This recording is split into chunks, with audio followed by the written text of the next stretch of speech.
Nunhas culturas chámanme Poseidón, noutras Neptuno, e nas demais non me chaman.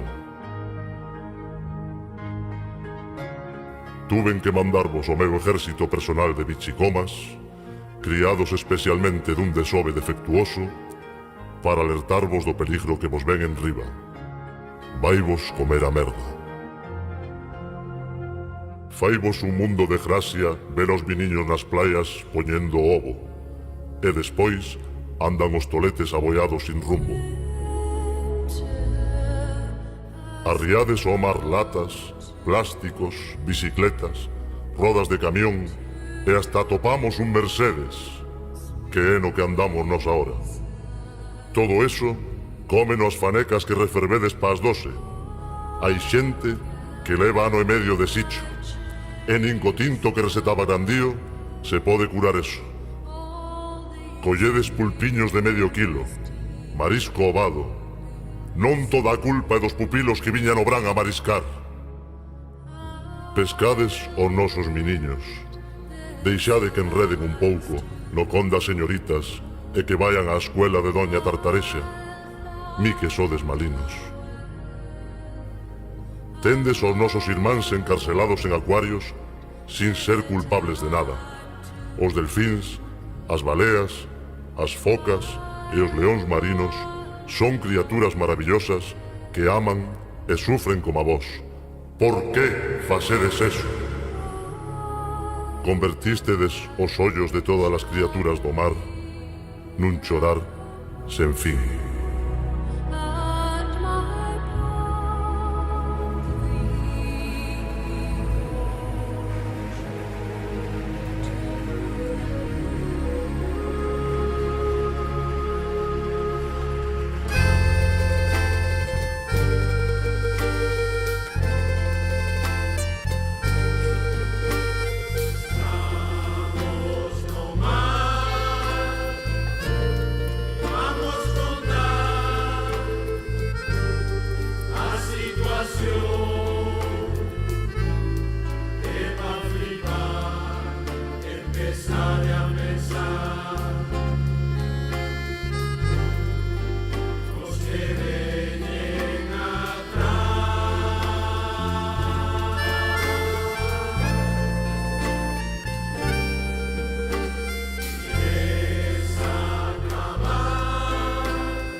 Pero se todos yo te, allá de Morodores, pueden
Ya se siente